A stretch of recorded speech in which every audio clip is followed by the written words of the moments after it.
Bismillahirrahmanirrahim. Alhamdulillahirabbil alamin. Wassalatu wassalamu ala asyrafil anbiya wal mursalin sayyidina wa maulana Muhammadin wa ala alihi wa sahbihi ajma'in. Amma ba'du. Qala al-muallifu rahimahullahu ta'ala wa adaman naf'a bihi wa bi ulumihi fid dharaini amin ila qawlihi adabul khuruji ilal masjid. Jamaah Majelis Ta'lim Kopi Hitam yang dirahmati oleh Allah Subhanahu wa ta'ala, kita masih dalam bimbingan Al-Imam Abi Hamid Muhammad bin Muhammad Al-Ghazali rahimahullahu ta'ala. Semoga Allah merahmatinya, amin. Dalam kitab Bidayatul Hidayah ini kita sudah sampai pada pembahasan bab selanjutnya, yaitu bab adabul khuruji ilal masjid. Adab-adab atau tata krama keluar ke masjid ketika kita ingin bepergian, ingin berangkat ke masjid untuk melaksanakan satu ibadah. Tentunya tidak lepas dari adab yang baik dengan tata krama bagaimana sesuai dengan ajaran para ulama, sesuai dengan sunnah baginda Nabi Muhammad Sallallahu Alaihi Wasallam. Di dalam kitab ini pengarang yaitu Imam Ghazali menjelaskan, fa'idha faragta min taharatika, apabila kamu telah selesai, kamu telah tuntas daripada bersucinya kamu. Kemarin kita kan udah belajar tuh, udah bahas bagaimana caranya berwudu, bagaimana caranya mandi wajib. Kalau nggak ada air, mandi nggak bisa, wudu nggak bisa. Diajarkan juga bagaimana adab-adab dan juga tata caranya bertayamum. Itu kesemuanya adalah cara kita untuk bertoharoh, cara kita untuk bersuci daripada hadas, baik hadas kecil maupun hadas besar, juga bersucinya kita daripada najis. Ketika telah tuntas, telah selesai daripada toharohnya kita, kata Imam Ghazali di sini, fasolli fi baitika raka'atil fajr. Maka sholatlah kamu fi baitika raka'atil fajri, di dalam rumahmu 2 rakaat fajar, sholat sunnah 2 rakaat. In kanal fajru qad tala'a, apabila fajar itu telah terbit. Jadi ketika kita telah selesai tuntas daripada bertoharoh dan sudah terbitnya fajar, sudah masuk waktu subuh, ya ini perkara sholat subuh. Udah selesai kita bebersih, udah mandi, udah wudu, udah kita sikat gigi, cuci muka, segala macam. Udah pakai pakaian yang rapi. Apabila itu udah terbit fajar dan udah masuk waktu subuh, maka sholatlah kamu di dalam rumah 2 rakaat, yaitu sholat sunnah sebelum subuh. Sholat sunnah sebelum subuh. Kadzalika kana yaf'alu Rasulullah sallallahu alaihi wasallam. Begitulah demikian yang dilakukan oleh baginda Rasul Nabi Muhammad sallallahu alaihi wasallam. Jadi Nabi pun sholat sunnah sebelum subuh 2 rakaat, Nabi mengerjakannya di rumah. Ya, Nabi mengerjakan sholat sunnah sebelum subuh, yaitu di dalam rumah. Sholat sunnah subuh, sholat sunnah sebelum subuh 2 rakaat. Rakaat pertama dianjurkan membaca surat Al-Kafirun. Rakaat kedua setelah baca surat Al-Fatihah dianjurkan membaca surat Al-Ikhlas. Ya. Rakaat pertama surat apa? Al-Kafirun, rakaat kedua Al-Ikhlas. Atau membaca dua surat Alam. Rakaat pertama Alam Nasrah, rakaat kedua Alam Taro. Ya, Alam Nasrah surat apa tuh? Al-Insyirah. Alam Taro surat Al-Fil. Faman qara'a fi raqatil fajri alam nasrah laka sadrak wa alam tara kaifa. Siapa orang yang membaca di dalam sholat sunnah sebelum subuh itu alam nasrah sama alam tara, ya, itu akan dijauhkan daripada segala macam bentuk permusuhan. Akan Allah jauhkan dari segala macam bentuk penyakit. Itu amalannya. Ketika sudah selesai kita sholat sunnah sebelum subuh, tsumma tawajjah, kemudian berangkatlah kamu, ya, bergegas untuk berangkat ilal masjidi, ke masjid. Wala tad'i sholata fil jama'ati, dan jangan kau meninggalkan akan sholat berjamaah. Jangan meninggalkan sholat berjamaah subuh. La siyama subhi, apalagi sembahyang subuh. Jangan kita tinggalin sholat berjamaah, apalagi sembahyang subuh. Tadi sholat sunnah sebelum subuhnya di mana? Di rumah. Sholat subuhnya di masjid. Sholat sunnah sebelum subuhnya di rumah 2 rakaat, baca alam nasroh sama alam taro. Selesainya baca Allahumma ajirna minan nar 3 kali. Allahumma ajirna minan nar, Allahumma ajirna minan nar, Allahumma ajirna minan nar. Baru berangkat bergegas ke masjid untuk melaksanakan sholat subuh berjamaah. Karena sembahyang sholat sholat subuh berjamaah itu kata para ulama itu yang paling afdal. Dengan kita sholat jamaah, sholat berjamaah banyak banget keutamaannya. Sampai dikatakan di sini fa sholatul jamaati tafdhulu ala sholatil fardhi bi 27 darajah. Karena sholat berjamaah itu melampaui ala sholatil fardhi, atas sholatnya sendirian bisa 27 darajah dengan 27 derajat. Atau dalam riwayat lain mungkin ada yang mengatakan 25 derajat. Artinya ada keutamaan, ada fadilah tertentu bagi orang yang melaksanakan sholat berjamaah. La siyama subuh, apalagi sholat subuh. Sholat berjamaahnya juga utama. Dikatakan sholat berjamaah tidak putus selama 40 hari. Ya.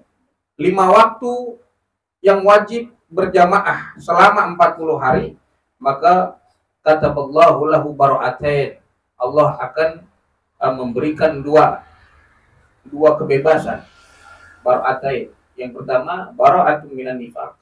Allah akan bebaskan, Allah akan jauhkan daripada kemunafikan. Wa bara'atun minan nar, dan Allah jauhkan, Allah hindarkan daripada api nerakanya Allah Subhanahu wa taala. 40 hari berturut-turut tidak putus 5 waktu berjamaah, Allah berikan 2 kebebasan, bebas dari kemunafikan dan bebas dari siksaan api nerakanya Allah Subhanahu wa taala. Gimana kagak untung begitu? Keutamaan sholat, jangan kita tinggalin sholat, apalagi sholat berjamaah. Kalau kita ninggalin sholat itu kan kita datang menghadap sujud kita kepada Allah Subhanahu wa taala. Allah perintahkan iblis untuk sujud kepada Nabi Adam, iblis gak mau.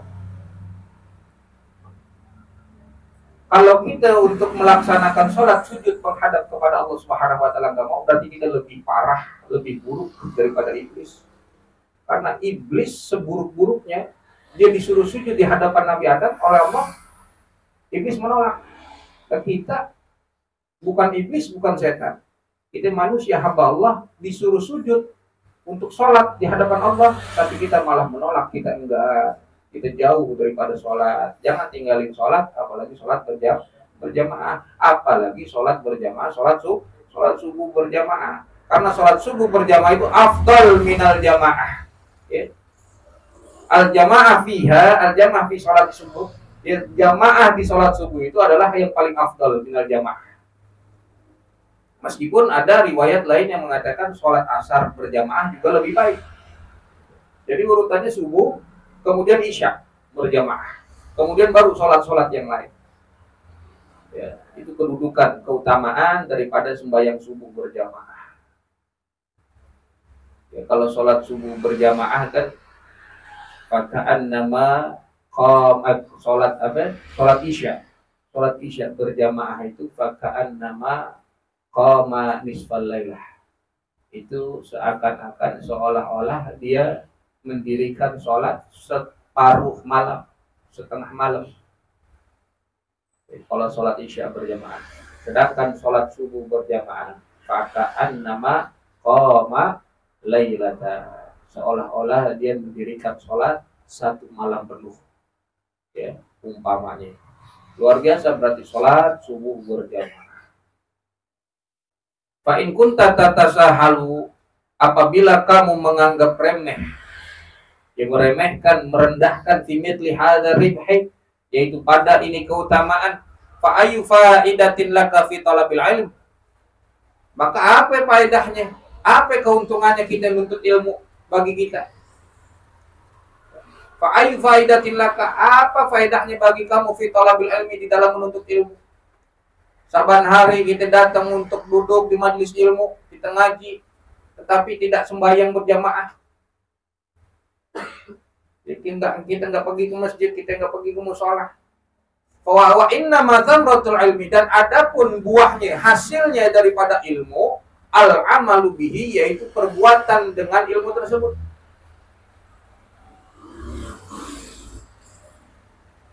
Dikatakan al ilmu bila amalin kasyajari bila tamarin. Ilmu tanpa amal bagaikan pohon yang tidak berbuah. Pohon kagak berbuah. Itu ibarat ilmu kita punya tapi kita kagak amalin. Bahkan di awal kita mempelajari kitab Bidayatul Hidayah, katakan asyadun nas adzaban yaumil qiyamah. Yang paling parah, yang paling kejam mendapatkan siksaan dari Allah Subhanahu wa taala adalah alimun, yaitu orang alim la yanfa' bi ilmi, yang tidak memanfaatkan ilmunya, tidak mengamalkan ilmunya.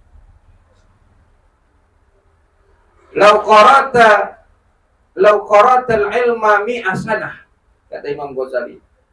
Seandainya kamu membaca kitab, ya, lau qara'tal ilma, membaca, mempelajari satu ilmu mi'ata sanah, selama 100 tahun. Wa jama'a alfa kitabin, dan kau mengumpulkan ada 1000 kitab. La takunu musta'idan li rahmatillahi ta'ala, tidaklah kamu akan mendapatkan rahmatnya Allah Subhanahu wa ta'ala illa bil amal, kecuali dengan amal perbuatan. Mau punya ilmu banyak, mau punya kitab banyak, tapi kalau tidak diamalkan, maka sia-sia, tidak akan mendapatkan rahmatnya Allah Subhanahu wa ta'ala. Maka dari itu, apa yang kita sudah dapat di pengajian, di majelis, kita belajar dari guru-guru kita amalkan. Yang wajib, yang sunnah kecil-kecil kita kerjain. Insya Allah akan ada manfaatnya dunia akhirat kita. Allah berikan bahagia, Allah berikan barokah. Faida masyaita, apabila kamu berjalan ilal masjidi, ke masjid, famshi, maka berjalanlah alal hinati, dengan pelan-pelan, wasakinati, dan tenang, wala ta'jal, dan jangan buru-buru. Pergi ke masjid jangan tergesa-gesa, pergi ke mushola, pergi sembahyang berjamaah jangan sampai lari. jangan terburu-buru. Kata Nabi, pelan-pelan. Sampai masjid ngos-ngosan. Ya, jangan pelan-pelan. Kalau sembahyang mau pergi ke masjid, itu adabnya tuh. Keluar rumah, pergi ke masjid, jalannya pelan-pelan aja, jangan buru-buru. Ada seorang sahabat, satu ketika ini sahabat mungkin karena ingin mengejar sembahyang berjamaah, dia datang terlambat. Dia tergesa-gesa di dalam perjalanan, buru-buru. Jalan cepat, buru-buru, sampai masjid ngos-ngosan. Emang sholat sembahyang berjamaah udah dimulai. Selesainya, Nabi tahu ada yang datangnya terburu-buru. Kata Nabi, siapa tadi yang jalan pergi ke masjid dengan tergesa-gesa, dengan terburu-buru? Ada sahabat, saya ya Rasulullah. Sama Rasulullah ditegur, sama Nabi Muhammad SAW ditegur. Orang yang sembahyang pergi ke masjid dengan tergesa-gesa ditegur sama Nabi. Bagaimana cara Nabi menegur? Apa kata Rasulullah? Zadakallah hirsan wala ta'ud. Semoga Allah menambahkan daripada kamu punya semangat, wala ta'ud, dan jangan kamu ulangi. Tuh, Rasulullah kalau negur begitu. Didoain dulu, dikasih motivasi dulu, kemudian diingatkan wala ta'ud, dan jangan diulangi. Semoga Allah menambahkan hirsan, semangatnya kamu, wala ta'ud, dan jangan diulangi. Jadi praktekin kalau kita negur orang yang punya salah, kita negur anak kita negur saudara, teman kita, istri kita. Begini cara Rasulullah negur. Jangan langsung dikatain salah, apalagi keluar kalimat-kalimat yang gak baik. Apa Pak RT? Gaglok. Doain dulu, ya, baru diingetin, jangan diulangin. Jangan sampai ditunjuk-tunjuk gitu tuh. Dikata-katain, dihina segala macam. Sampai rendah banget itu orang. Penunduk dari jauh kelihatan dia punya batang leher. Mentang-mentang dia punya kuasa gitu. Rasulullah kalau negur begitu. Ada orang sahabat yang pergi sembahyang ke masjid terburu-buru ditegur. Apa doanya Rasulullah? Ditegurnya zadakallah hirsan wala ta'ud. Semoga Allah menambahkan kepadamu semangat dan jangan kamu ulangi. Jalan pelan-pelan. Wa qul fi tariqika, dan ucapkanlah di dalam perjalananmu ketika menuju ke masjid, Allahumma ya Allah, inni as'aluka, sesungguhnya aku meminta kepadamu, bihaqqi sa'ilina, dengan haknya orang meminta, alaika, kepadamu, wa bihaqqir ragibina ilaika, dengan haknya orang yang cinta kepadamu, yang rindu kepadamu, dengan haknya orang-orang yang menginginkan berjumpa kepadamu, wa bihaqqi mamsyaya, dan dengan haknya jalanku, wa bihaqqi mamsyaya, dan dengan haknya jalanku, hadza, jalanku ini, ilaika, kepadamu, dengan haknya perjalananku ini menuju masjid, menuju menghadap kepadamu, fa inni, karena sesungguhnya aku, lam akhruj, tidaklah aku keluar,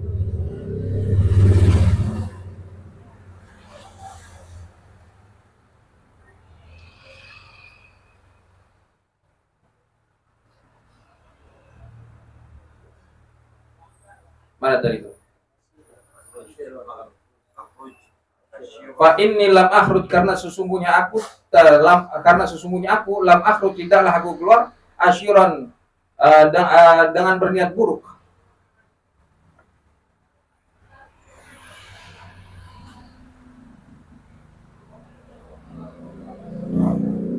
wala batoran wala riaan, dan juga tidak dengan niat jelek, wala riaan, dan ria, tidaklah ria, wala sum'ah, dan tidak sum'ah.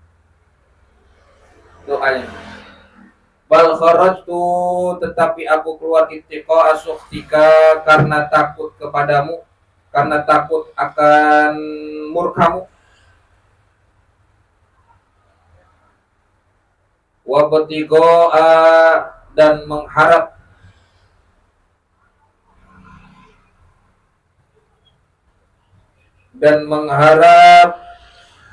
mardatika akan keridhaanmu,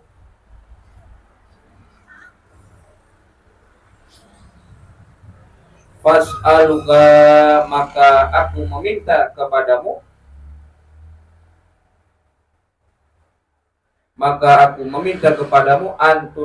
antun kidani bahwa engkau melindungiku, minan nari dari api neraka.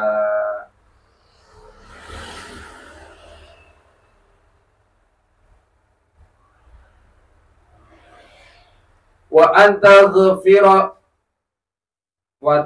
itu ya, bukan wa anta ghafir. Di situ apa itu? Wa anta ghafirali, dan bahwa engkau mengampuniku.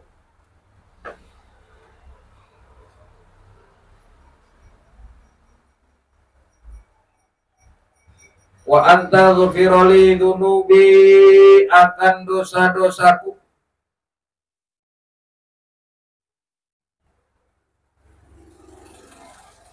Fa innahu, karena sesungguhnya,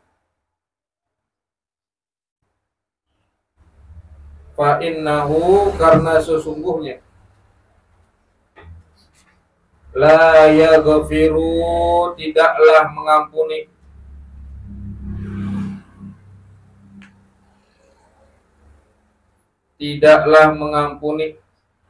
ad-dunuba, akan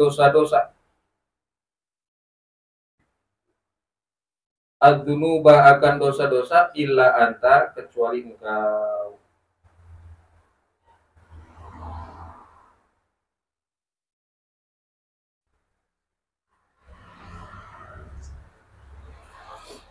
Dan itu doanya tuh, Allahumma inni as'aluka.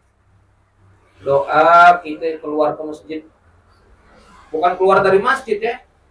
Ini doa untuk kita baca ketika dalam perjalanan menuju ke masjid. Bukan ini doa keluar dari masjid, tapi keluar ke masjid. Allahumma inni, ya Allah, aku meminta kepadamu, bihaqqi sa'ilina, dengan haknya orang-orang yang meminta alaika kepadamu, wa bihaqqi ragibina ilaika, dan dengan haknya orang-orang yang rindu, orang-orang yang ingin menghadap kepadamu, wa bihaqqi mamsyaya, dan dengan haknya jalan, wa bihaqqi mamsyaya hada ilaika, dan dengan haknya jalanku ini kepadamu. Fa inni, karena sesungguhnya aku, lam akhrud, tidaklah aku keluar, asyiran, ya, dalam keadaan buruk, dalam keadaan kufur. Asyiran, dalam keadaan kufur nikmat, dalam keadaan yang jelek. Tidaklah aku keluar ini dalam keadaan yang jelek, tapi aku keluar ini dengan keadaan aku bersyukur kepadamu. Aku berjalan dengan melangkahkan kakiku untuk pergi ke masjid. Wala bataran, dan juga tidak sombong, ya, tidak angkuh. Wala riyaan, dan juga tidak riya. Wala sum'ah, dan juga tidak sum'ah. Bal kharajtu, tetapi aku keluar ittiqa'a sukhtika, karena aku takut akan murkamu, wa btigha'a mardatika, dan aku mengharap daripada keridhaan kamu. Fas'aluka, maka aku memohon, aku meminta kepadamu, antum kidani, supaya engkau melindungi aku, minan nari, dari siksa api neraka, wa anta ghafirali, dan semoga dan supaya engkau, ya Allah, mengampuni aku punya ad-dunubi, dosa-dosaku. Fa innahu la yaghfiru dzunuba illa anta, karena sesungguhnya tidak ada yang dapat mengampuni segala dosa-dosa illa anta, kecuali Allah Subhanahu wa taala. Baca bareng-bareng doanya. Bismillahirrahmanirrahim. Bismillahirrahmanirrahim. Allahumma inni as'aluka bihaqqi sa'ilina 'alaik wa bihaqqir ragibina ilaik وبحق راغبين إليك وبحق ممشاي هذا إليك وبحق ممشاي هذا إليك فإني لم أخرج أشرا ولا بطرا ولا رياء ولا سمعة بل خرجت اتقاء سخطك وابتغاء مرضاتك فأسألك أن تنقذني من النار وأن تغفر لي ذنوبي فإنه لا يغفر الذنوب إلا أنت. Itu dia doanya yang diajarkan oleh para ulama dan dituliskan di dalam kitab ini oleh Imam Ghazali. Mulai dari tadi adab-adabnya ketika kita tuntas daripada toharah, ya, kita telah bersuci, kita telah wudhu, kita telah mandi, ya, bersih, kemudian kita sholat di rumah 2 rakaat, sholat sunnah sebelum subuh. Kalau udah masuk waktu subuh, kalau belum, ya berangkat kita pergi ke masjid, sholat sunnah subuhnya di masjid. Gitu. Itulah yang dilakukan oleh Rasulullah SAW ketika kemudian jangan kita tinggalkan sholat berjamaah, apalagi sholat subuh, ya, karena keutamaannya begitu sangat amat banyak. Dan pergi ke masjid jalannya jangan buru-buru, pelan-pelan aja, ya. Naik motor juga jangan ngebut, ya. Jangan kayak orang ngejar gajian, jangan buru-buru kayak orang kebelet tipis, ya, jangan, pelan-pelan aja. Ya kalau emang udah terlambat ya terlambat aja dah. Begitu. Itu cara yang diajarkan. Allahu a'lam bishawab. Bismillahirrahmanirrahim.